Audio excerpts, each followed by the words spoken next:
Right now, at this very moment, you are losing money. And no, it's not because you picked the wrong stock or because the market just crashed. It's happening in a way that's so subtle, so ingrained in the system, that most people don't even notice it. They just feel it. They work harder, climb the career ladder, and see their paychecks get bigger. And yet, somehow they feel poorer.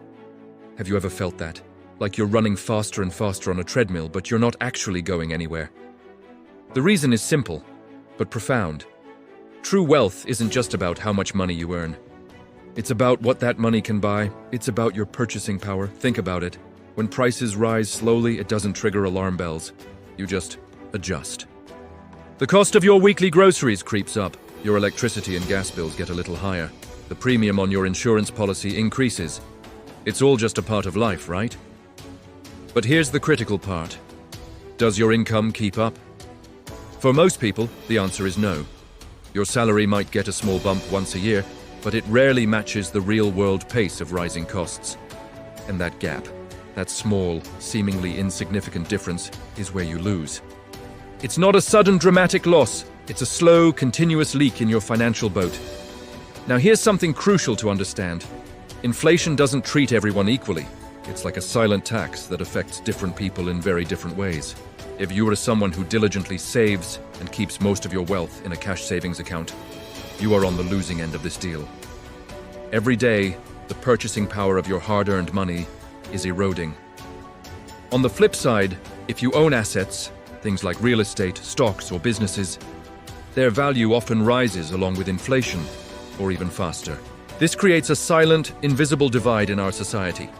The savers, who are trying to do the right thing, inadvertently lose. The asset owners, who understand the game, gain. And with every passing year, that gap between the two groups gets wider.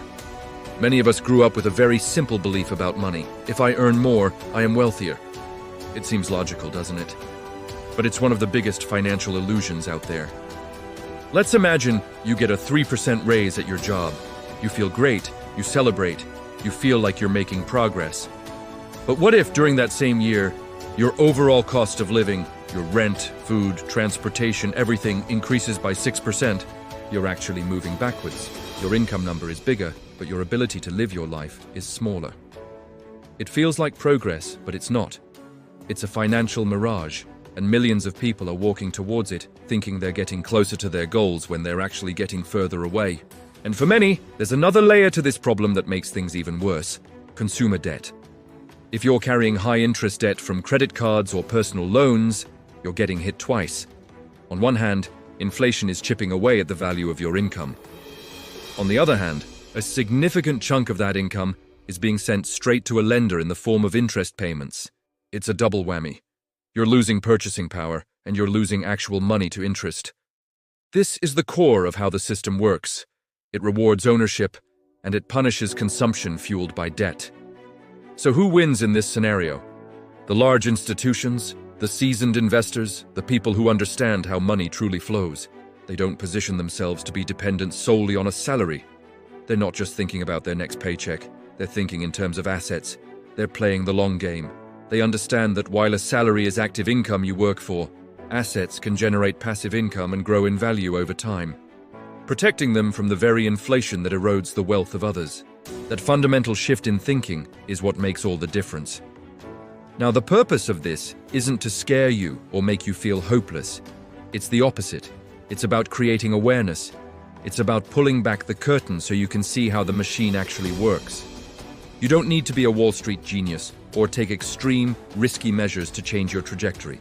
The solution isn't complicated, but it does require a new approach. It starts with financial education, just like what you're doing right now by watching this. It means shifting your mindset from short-term spending to long-term investing. It involves getting a handle on your spending, not to deprive yourself, but to free up capital to put to work. It's about starting to think like an owner, not just a consumer. The small decisions you make every day, every week, every month, when repeated consistently, are what create massive change over time.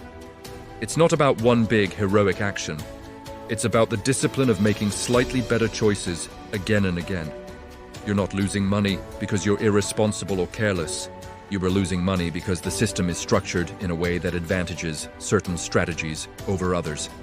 And until now, you may have been playing the game unconsciously. So the real question is, what will you do with this awareness?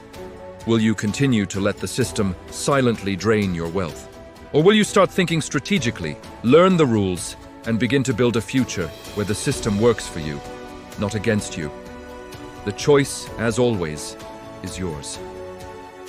Thanks for watching, and if this sparked something in you, make sure to subscribe for more content to help you navigate your financial journey.